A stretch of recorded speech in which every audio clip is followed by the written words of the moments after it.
Oh, no. Hello, I'm Kathy Tran, and this is Elise, and we are so glad to be with you today. I have, since I got connected, okay, there you are again. Since I've been connected to Pivot, I am just in awe of the tremendous vision and leadership from Anthom to really just move and propel Pivot forward to become the force it is today. So thank you, Tiku, and thank you, everybody, for this amazing team who does such incredible work. And I think right now, I think back on how I got involved in politics. I think for some of you, this might be the first time that you are coming off the sidelines. And in 2017, I just had Elise, and I realized that as a mom of four, I couldn't sit on the sidelines anymore. My kids' futures really depended upon me stepping up and standing up and speaking out for my values. And coming from a history and an experience of escape and resettlement as Vietnamese boat refugees, I came here when I was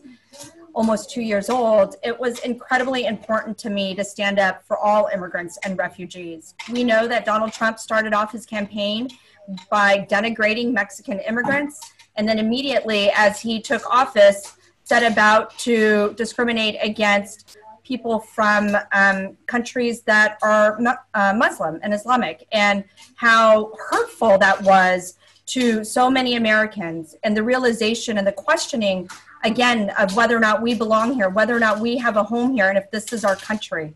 And throughout the last 4 years, he has shown, I think, just a pure hatred for people from other places. Everything from folks who need a second chance and a helping hand if you are on any of the public programs such as food stamps or housing or TANF, also known as welfare. If you are just needing that little bit of extra help, immigrants no longer have a pathway to citizenship if you're getting that help, forcing people and families to make that decision as to whether or not they're going to get health care this month, or they're going to, put it aside and put all their risk their lives because they want to become citizens, because they love America and they want to be contributing as citizens. And so we see that. We see the jailing of tiny children, sleeping in cages, the separation of families. We see even the inability for families to reunify anymore, and the number of refugees that are resettling in America dwindling down. Hold on just a second. Nami. Okay, sorry. The soundtrack of my life. And so it's incredibly disheartening. And I think that now is the time, if you weren't already off the sidelines before, now is the time to step up. And I just had my 5th baby this July, and we named him Warren Bao Chao. Warren, inspired by Senator Elizabeth Warren. And Bao Chao, I think all of you know, means a precious treasure. And to us, his name means justice is a precious treasure that we must stand up for.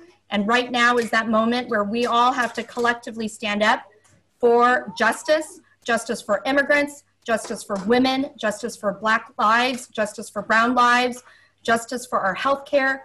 And absolutely, everything depends on us in getting involved and speaking up. And so I hope whether you're getting involved through Pivot or other ways, that you are committed to making sure that we win back the White House, that we win back the Senate, but also that we're electing Democrats up and down the ballot, because we need progressive voices in the state houses as well. And with the new selection for the U.S. Supreme Court, I think everything is in play in terms of all of our rights. And so we need to make sure that states are able to be a firewall against some of the craziness that's going to come out from the federal government. So I really appreciate this opportunity to be with you today. And I thank Pivot for not only lifting up progressive Vietnamese American voices in the national level, but also bringing that back into Vietnamese American communities across the country to make sure that we have a place and an opportunity to speak up within our own communities as well. So thank you so much.